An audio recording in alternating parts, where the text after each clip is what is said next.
എല്ലാവർക്കും നമസ്കാരം. എൻ്റെ ഒരു സ്നേഹിതൻ്റെ മകനെ ഈ അടുത്ത കാലത്ത് കോട്ടയം ജില്ലയിലെ ഒരു സ്കൂളിൽ ചേർക്കാൻ കൊണ്ടുപോയി. അച്ഛന്മാരുടെ സ്കൂളാണ്. ചെന്നതേ അവർ പറഞ്ഞു, ഇവിടെ കലാകായിക മേഖലയ്ക്കൊന്നും വലിയ പ്രാധാന്യമില്ല, പഠിത്തം മാത്രമാണ് പ്രധാനം. സ്കൂളിലെ ഒരു ലോഡ് വിഷയങ്ങളും അതുകൂടാതെ എൻട്രൻസിൻ്റെ ഒരു ലോഡ് വിഷയങ്ങളും, അത് കഴിഞ്ഞാൽ പിന്നെ പിള്ളേർക്ക് വേറെ നേരം കിട്ടുകയില്ല. അതുകൊണ്ട് അവർക്ക് മറ്റ് കാര്യങ്ങൾക്കായിട്ടൊന്നും സമയം വേർതിരിക്കാൻ പറ്റുകയില്ല. അങ്ങനെയാണെങ്കിൽ മാത്രമേ അഡ്മിഷൻ തരാൻ പറ്റുള്ളൂ എന്ന് മാനേജ്മെൻറ്റ് അങ്ങോട്ട് പറഞ്ഞു. കുട്ടി അത്യാവശ്യം നല്ലപോലെ പഠിക്കുകയാണെങ്കിലും കുട്ടി ഫുട്ബോൾ കളിക്കും, ക്രിക്കറ്റ് കളിക്കും, അത്യാവശ്യം ഓടാൻ പോകും, അതിൻ്റെ കൂട്ടത്തിൽ നല്ലപോലെ വയലിൻ വായിക്കും. അത്യാവശ്യം ഒരു കലാകായിക രംഗങ്ങളിൽ കഴിവുള്ള ഒരു കുട്ടിയാണ്. അപ്പോൾ മാനേജ്മെൻറ്റ് പറഞ്ഞു, അഡ്മിഷൻ വേണമെന്നുണ്ടെങ്കിൽ അടുത്ത 2-3 വർഷത്തേക്ക് ഈ പരിപാടികളൊന്നും ഇവിടെ നടക്കുകയില്ല, അങ്ങനെ ഉണ്ടെങ്കിൽ മാത്രമേ അഡ്മിഷൻ തരാൻ പറ്റുള്ളൂ എന്ന് പറഞ്ഞു. അപ്പം അപ്പനും മകനൂടിയാണ് പോയത്. കുട്ടി ഉടനെ അപ്പനെ ഇങ്ങനെ വളരെ വിഷണ്ണനായിട്ട് നോക്കി.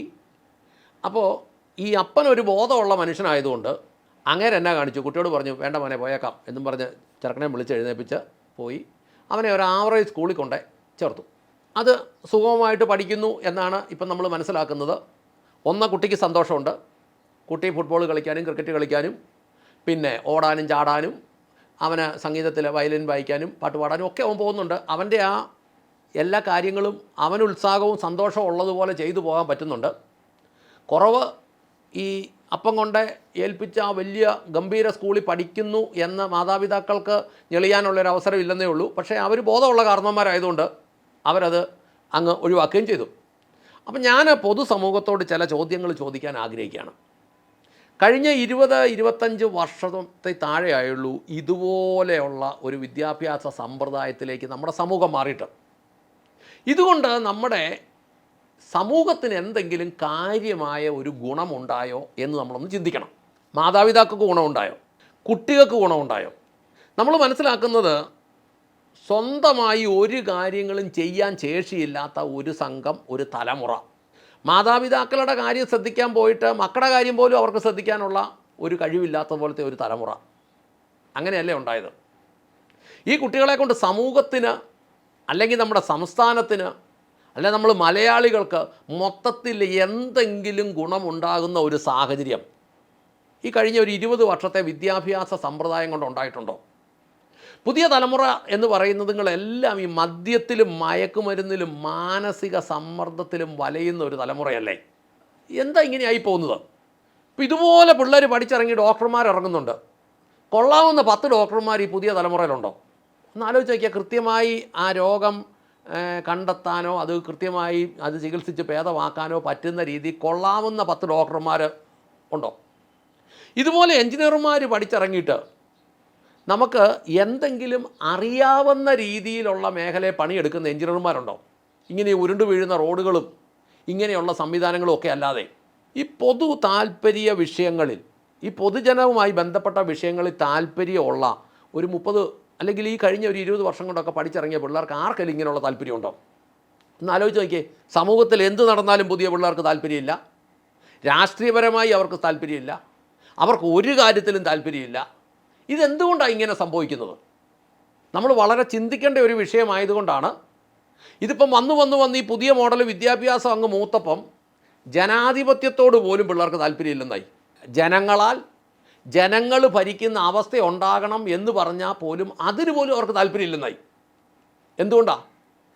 നമ്മൾ സ്വാഭാവികമായിട്ട് മനസ്സിലാക്കണം, നമ്മുടെ ഇവിടുത്തെ വിദ്യാഭ്യാസ സമ്പ്രദായം അടിമുടി ഉടച്ചു വാർക്കേണ്ടി വരും.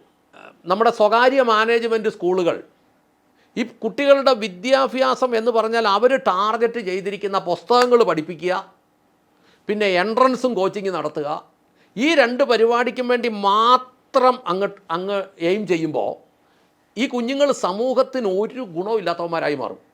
കാരണം അവരെ ഒരു 8ാം ക്ലാസ് തൊട്ട് 12ാം ക്ലാസ് വരെ അവരൊരു 5 വർഷക്കാലം അവരിങ്ങനെ ഒരൊറ്റ എയിം മാത്രമുള്ളവർക്ക് ആ പുസ്തകം മുഴുവൻ പഠിച്ച് റാങ്ക് എടുക്കണം, അല്ലെങ്കിൽ എൻട്രൻസ് പാസ്സായി എടുക്കണം. ഇത് രണ്ടും കഴിഞ്ഞ് ഇവർ ഈ ഒരു കാലഘട്ടത്തിൽ സമൂഹത്തിൽ നിന്ന് പഠിക്കേണ്ടതായ കാര്യങ്ങൾക്ക് പഠിക്കാനോ ഇറങ്ങാനോ പോകാനോ ഉള്ള ഒരു സമയം അവരുടെ ജീവിതത്തിലില്ല. അതുകൊണ്ട് എന്ത് വേണ്ടി അവർക്ക് പൊതു കാര്യങ്ങളൊന്നും അറിയത്തില്ല. കഴിഞ്ഞ ദിവസം ഞാൻ യൂട്യൂബിലൊരു വീഡിയോ കണ്ടു. പിള്ളേരോട് ഒന്ന് ചോദിക്കുക, ഇന്ത്യൻ പ്രധാനമന്ത്രി ആരാന്ന്? അന്നേരം പിണറായി വിജയൻ എന്നാണ് പറയുന്നത്. ആ രീതിയിലേക്ക് പിള്ളേർ തകർന്നു പോയെങ്കിൽ ഇത് ഈ വിദ്യാഭ്യാസ മേഖല അടിമുടി മാറ്റേണ്ടി വരും. നമ്മൾ ഇങ്ങനെയുള്ള വിഷയങ്ങളും ചില ദിവസങ്ങളിൽ വീഡിയോ പറയുന്നത് എന്തുകൊണ്ടാണ് എന്ന് ചോദിച്ചാൽ, സമൂഹത്തിലെ ഏറ്റവും വലിയ പ്രശ്നങ്ങൾ കിടക്കുന്നത് പരിഹരിക്കാൻ പറ്റുന്നത് വിദ്യാഭ്യാസ മേഖലയിലാണ്. ഈ റോഡിലെല്ലാം തുപ്പി വെക്കുന്നത്, റോഡിൽ നിന്ന് മൂത്രം ഒഴിക്കുന്നത്, റോഡിലോട്ട് വേസ്റ്റ് വാരി എറിയുന്നത്, ഈ സംവിധാനം എല്ലാം നമുക്ക് മാറ്റണമെങ്കിൽ നിയമം കൊണ്ടൊന്നും പെട്ടെന്ന് മാറ്റാൻ പറ്റിയല്ല. അതിന് ഏറ്റവും എളുപ്പമായിട്ട് പറ്റുന്നത് നമുക്ക് താഴെ തട്ടിലെ കുട്ടികൾക്ക് ചെറുപ്പം തൊള്ള കൃത്യമായ വിദ്യാഭ്യാസം കൊടുത്താലേ പറ്റുള്ളൂ. ഞങ്ങൾ ഈ അടുത്ത കാലത്ത് വാഗമൺ റോഡിൽ ഈ കക്കൂസ് മാലിന്യങ്ങൾ കൊണ്ട് തട്ടുന്ന അതിനെക്കുറിച്ച് ഞങ്ങൾ 2-3 വീഡിയോ പലവട്ടമായി ചെയ്തിരുന്നു. അപ്പോൾ ഞങ്ങൾ അതിനെക്കുറിച്ച് പിന്നീടെല്ലാം ചർച്ച ചെയ്യുമ്പോൾ മനസ്സിലാകുന്ന ഒരു കാര്യം ഇതാണ്: പുതിയ തലമുറയ്ക്ക് ഇതിൻ്റെ ദൂഷ്യങ്ങൾ തുടക്കത്തിലെ പറഞ്ഞു പഠിപ്പിക്കുക എന്നുള്ളതല്ലാതെ അങ്ങനെ ഒരു 20 വർഷം 25 വർഷം കഴിയുമ്പോൾ ഒരു പുതിയ തലമുറ വന്നു വരുമ്പോഴാണ് ഇങ്ങനെയുള്ള കാര്യങ്ങൾക്കെല്ലാം ഒരു ശാശ്വതമായ മാറ്റം ഉണ്ടാകുന്നത്. നമുക്ക് മലിനീകരണം എന്ന് പറഞ്ഞാൽ പലതും നമുക്കിവിടെ മലിനീകരണം അല്ല. അതുകൊണ്ടാണ് ഇവിടുന്ന് വിദേശി എന്നവർ അവിടെ ചെന്ന് ഉത്സവം പെരുന്നാളാന്നൊക്കെ പറഞ്ഞ് വഴി കിടന്ന് ഭയങ്കര ബഹളം ഉണ്ടാക്കി വിദേശികൾ അതുങ്ങളെല്ലാം അടിച്ചു ഓടിച്ചത്. അവർക്ക് ശബ്ദമലിനീകരണം എന്ന് പറഞ്ഞാൽ എന്താണെന്നറിയാം, വായു മലിനീകരണം എന്ന് പറഞ്ഞാൽ അറിയാം. അവർ നല്ല ഡീസൻ്റ് ആക്കിയിട്ടിരിക്കുന്ന പൂളുകൾക്കകത്ത് ഇവിടുന്ന് അങ്ങോട്ട് ചെന്നിട്ട് വെള്ളത്തിലോട്ട് എടുത്ത് ചാടി കുളിക്കുകയും സോപ്പ് തേക്കുകയും ഒക്കെ ചെയ്ത് കഴിഞ്ഞപ്പം അവരവിടെ ബഹളം ഉണ്ടാക്കിയത് അതുകൊണ്ടാണ്. ഇതൊക്കെ എങ്ങനെ പഠിപ്പിക്കാമെന്ന് ചോദിച്ചാൽ, ഇത് നല്ല കൃത്യമായ വിദ്യാഭ്യാസത്തിൽ കൂടെ പഠിപ്പിക്കാൻ പറ്റുള്ളൂ. അതുകൊണ്ട് അങ്ങനെ ഒരു തലമുറയും കൂടെ നമ്മൾ എയിം ചെയ്യുകയും അതിനൊത്ത രീതിയിലുള്ള കാര്യങ്ങൾ വിദ്യാഭ്യാസത്തിൽ ഉണ്ടാക്കുകയും ചെയ്യേണ്ടത് നമ്മുടെ ശ്രദ്ധയിൽപ്പെടേണ്ട കാര്യമാണ് എന്ന് ഓർമ്മിപ്പിച്ചുകൊണ്ട് നിർത്തട്ടെ. നന്ദി, നമസ്കാരം.